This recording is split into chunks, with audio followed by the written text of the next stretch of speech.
अस्सलाम वालेकुम। कैसे हैं बेटा? उम्मीद है आप सब खैरियत से ही होंगे। अच्छा बेटा, वीडियो स्टार्ट करने से पहले मैं आपको बता दूं, ये जो यूट्यूब चैनल है ना मेरा, इसको आप सब्सक्राइब लाजमी करें, ठीक है। वो इसलिए कि जो लेटेस्ट वीडियो है वो आपको फिर टॉप पे नज़र आना शुरू हो जाएगी, ठीक है। स्टार्ट करते हैं बेटा। आज हमने चैप्टर 14 का आगाज़ करना है। चैप्टर 14 है सिंपल हार्मोनिक मोशन। चैप्टर 13 हमारा हो गया, तो उम्मीद है आपको अच्छी समझ आ गई होगी, तो वो भी आप अच्छे से प्रिपेयर कीजिएगा और चैप्टर 14 भी आपने साथ साथ लेकर चलना है, ठीक है। सिंपल हार्मोनिक मोशन, बेटा क्या होता है सिंपल हार्मोनिक मोशन? देखें, ये टू एंड फ्रो मोशन है, ठीक है। असल में ना इसमें कुछ टर्म्स हैं, इनिशियली हम उन टर्म्स को डिस्कस करेंगे। सबसे पहले है हमारे पास ऑसिलेटरी मोशन। बेटा ऑलमोस्ट ये सारी ही डेफिनेशंस आप लोगों ने अपने 9th-10th क्लासेस में पढ़ी हुई हैं। पूरा एक चैप्टर था आपका, तो आपने पढ़ी हुई, आपको आइडिया है इन सब का, ठीक है। ऑसिलेटरी मोशन क्या होता है बेटा? ये असल में वाइब्रेटरी मोशन ही है, ऐसे ही है ना। जब हम कहते हैं कि to and fro motion about its mean position, यही हमारे पास क्या कहलाएगी? Oscillatory motion. तो हम लिख लेते हैं to and fro motion of a body about its mean position that repeat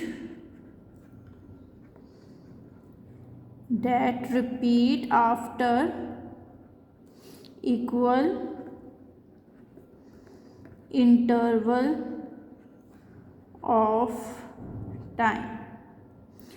बेटा क्या बोला? To and fro motion about its mean position that repeat after equal interval of time. जो कॉन्टीन्यूसली एक वक्त के साथ साथ चीज़ रिपीट हो रही हो ना, मोशन रिपीट हो रही हो, उसी को हम क्या बोलते हैं? Oscillatory motion. बेटा देखिए, एक छोटी सी एग्जांपल मैं आपको देती हूँ। सपोज करें ये कोई भी वॉल है, इसके साथ मैंने एक पेंडुलम हैंग कर दिया, ये देखिए। फिलहाल पेंडुलम की जो पोजीशन है ना, वो पोजीशन है जिसे आप मीन पोजीशन कहते हैं। बेटा याद रखिएगा, मीन पोजीशन वो पोजीशन है जहाँ पे पेंडुलम इनिशियली पड़ा हुआ होता है, ठीक है ना, या मिडल पोजीशन कह लें। फिर क्या हुआ? फिर मैंने इस पेंडुलम को उठाया और मैं किसी पोजीशन ए पर लेके गई हूँ, और याद रखिएगा ये पोजीशन ए जो है, इसे आप बोलते हैं, ये है हमारे पास एक्सट्रीम पोजीशन। एक्सट्रीम पोजीशन हमेशा मैक्सिमम डिस्प्लेसमेंट को बोलते हैं। देखें ना, ये मीन है जहाँ पे एम्पलीट्यूड 0 है, आहिस्ता आहिस्ता एम्पलीट्यूड बढ़ता गया और पोजीशन ए पे पहुँच गया, और इसीलिए पोजीशन ए मैक्सिमम एम्पलीट्यूड वाली भी कहलाती है और एक्सट्रीम पोजीशन भी कहलाती है, ठीक है। अच्छा ध्यान दें, मैं आपको बता क्या रही हूँ। मैं आपको बता रही हूँ मेन पोजीशन से मैं अपने पेंडुलम को एक्सट्रीम पर लेके गई हूँ। एक्सट्रीम पर लाके मैंने इसे छोड़ दिया।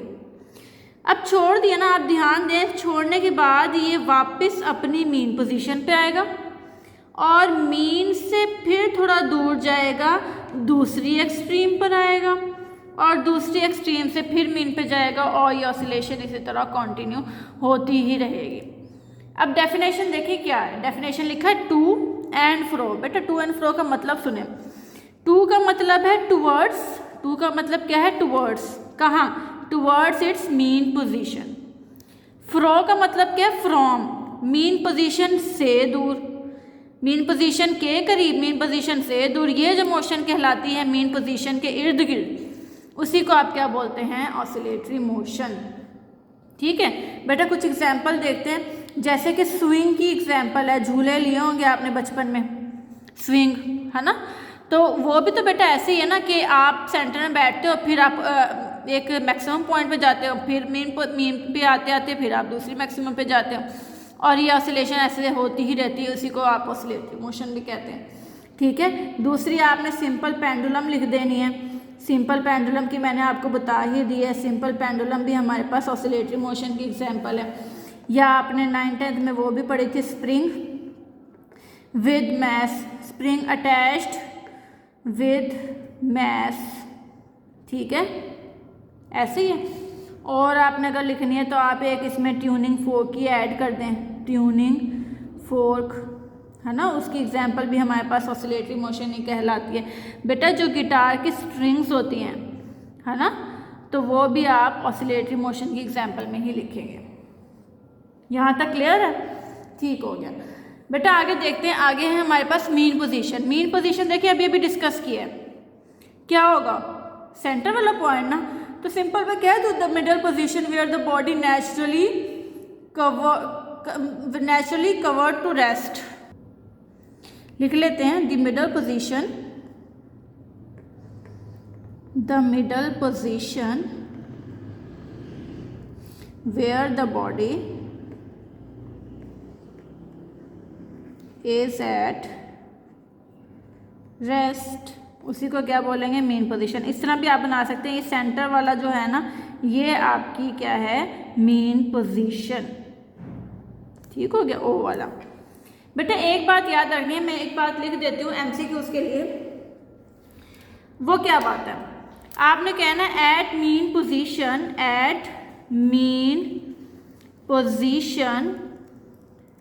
नेट फोर्स 0 होती है। यह आपने बेटा ये पॉइंट ना आपने ना एमसीक्यूज के लिए अच्छे से प्रिपेयर कर लेना, ठीक है। ये एमसीक्यूज में आपसे पूछा जाएगा। मीन पोजीशन पे नेट फोर्स क्या होती है, टोटली 0 हो जाती है, ठीक है बेटा। नेक्स्ट डेफिनेशन देखिए, नेक्स्ट है वाइब्रेशन। बेटा वाइब्रेशन क्या है, देखिए एक चक्कर पूरा जब हो जाता है ना, उसे बोलते हैं वाइब्रेशन। जहाँ से भी शुरू करना है, देखिए मीन से अगर शुरू किया ना, मीन से पहले एक्सट्रीम गया, फिर मीन आया, फिर एक्सट्रीम गया, फिर अगर वो मीन पर आ जाता है तो ये पूरा एक चक्कर कहलाता है, ठीक है। तो हम इसे लिख लेते हैं, 1 complete round trip of a body about it's mean position is called vibration, ठीक है बेटा। एक पूरा चक्कर मीन पोजीशन के गिर्द जब पूरा हो जाता है तो उसे हम क्या कहते हैं, वाइब्रेशन, ठीक है बेटा। इंस्टेंटेनियस डिस्प्लेसमेंट क्या है, देखिए मैं आपको सिंपल अल्फाजों में बताती हूँ।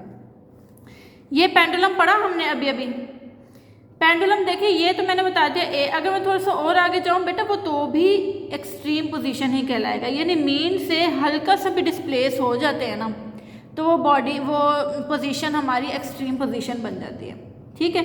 अब देखिए इंस्टेंटेनियस है ना, इसका मतलब है हर लम्हे की पोजीशन, ठीक है। अब देखिए बॉडी यहाँ से यहाँ भी आई है ना, तो ये एक लम्हा बन गया, यहाँ से यहाँ ये एक लम्हा बन गया, यहाँ से यहाँ ये एक लम्हा बन गया। तो वो डिस्टेंस वाइब्रेटिंग बॉडी का जो मीन पोजीशन पे हर लम्हे का शो कर रही है, उसी को हम क्या बोलेंगे, इंस्टेंटेनियस डिस्प्लेसमेंट, ठीक है। लिख लेते हैं, distance of a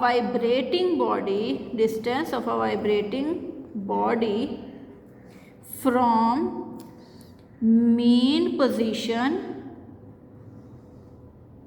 at any instant, ठीक है, at any instant is called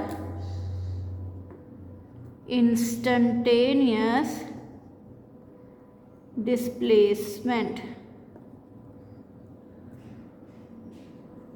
ठीक हो गया जी बेटा। आगे आ जाए एम्पलीट्यूड। एम्पलीट्यूड देखिए अभी मैंने बता दिया, वो मैक्सिमम पोजीशन को बोलते हैं, ठीक है ना। तो हम लिख लेते हैं, मैग्नीट्यूड ऑफ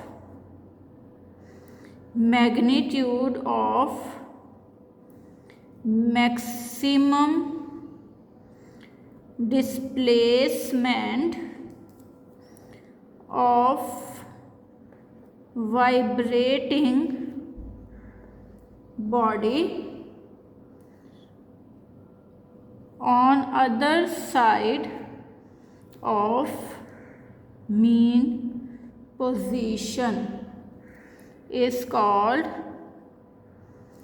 amplitude। बेटा इस चीज़ को मैं देखे थोड़ा सा आपको बताती हूँ।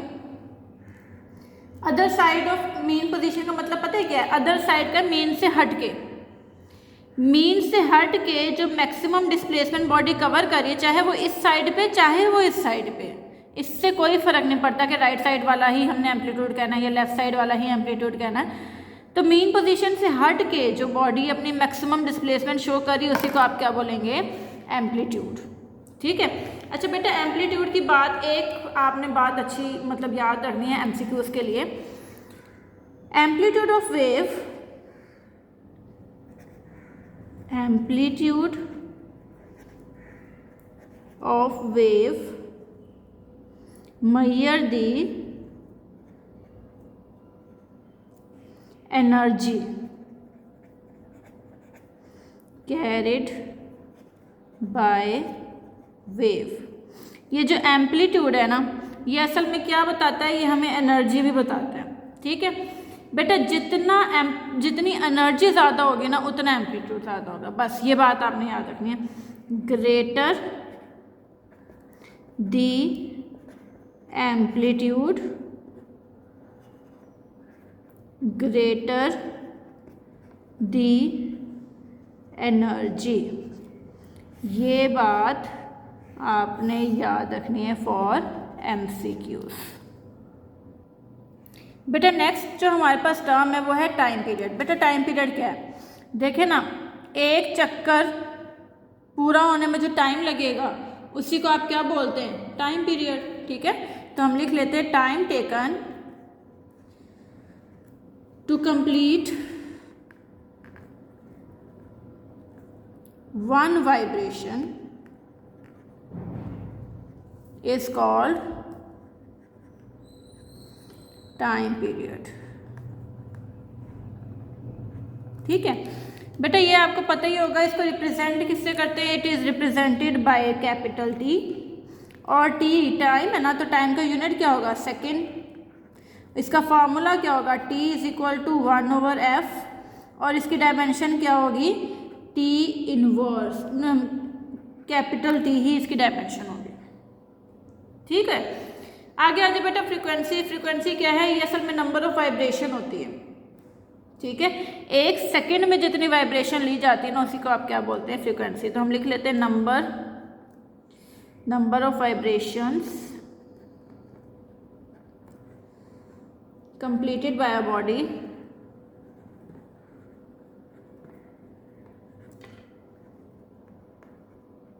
in 1 second is known as frequency। तो बेटा फ्रीक्वेंसी का फॉर्मूला क्या होता है, फ्रीक्वेंसी का फॉर्मूला है n/t। ठीक है, या फिर आप इसे ऐसे भी लिख सकते हैं, f is equal to 1/t, क्योंकि आपको पता है नंबर ऑफ वाइब्रेशंस कितनी हो रही हैं, 1 कि एक सेकंड में, तो इसलिए 1/t भी लिख सकते हैं। ठीक है, यूनिट क्या है, फ्रीक्वेंसी का यूनिट्स है हर्ट्ज, hz से हम इसे रिप्रेजेंट करते हैं, और आप इसे s-1 भी यूनिट लिख सकते हैं। नहीं, आप इसका यूनिट हर्ट्ज ही रहने दें। ठीक है, ऐसा यूनिट बेटा हर्ट्ज है, अगर दूसरा यूनिट अगर आप लिखेंगे तो s-1 भी लिख सकते हैं। और डायमेंशन क्या है, t इनवर्स हो जाएगा, t-1 हो जाएगा, और it is represented by f, small f। ठीक है, आगे बेटा आ जाए, आगे है हमारे पास एंगुलर फ्रीक्वेंसी। एंगुलर फ्रीक्वेंसी क्या होती है, ये असल में एंगुलर डिस्प्लेसमेंट ही है। ठीक है, इसे हम बोलते हैं, ये एंगुलर डिस्प्लेसमेंट है per unit time, angular displacement per unit time, इसको क्या बोलते हैं, एंगुलर फ्रीक्वेंसी। और it is represented by omega, इसे ओमेगा से रिप्रेजेंट किया जाता है। ठीक है, इसका फॉर्मूला है बेटा omega is equal to θ/t। ठीक है, और अगर थीटा की वैल्यू लिखें तो वो हो जाएगी 2π/t। थीटा बेटा एंगल है ना, तो पूरा एक एंगल, पूरा एक चक्कर होता है, पूरा एक चक्कर 2π के इक्वल होता है। और इसका यूनिट क्या है हमारे पास, यूनिट है हमारे पास रेडियन पर सेकेंड। और इसकी डायमेंशन बेटा, क्योंकि देखिए थीटा की तो कोई डायमेंशन नहीं, सिर्फ टी की आएगी, तो टी की जो डायमेंशन आएगी वो टी इनवर्स आएगी। ओके बेटा, ये कुछ टर्म्स ही आप इन्हें अच्छे से प्रिपेयर कीजिएगा, और बस अच्छे से प्रिपेयर कर लें। ठीक है, ये एमसीक्यू तो शॉर्ट के लिए हैं। ओके जी, अल्लाह हाफिज़।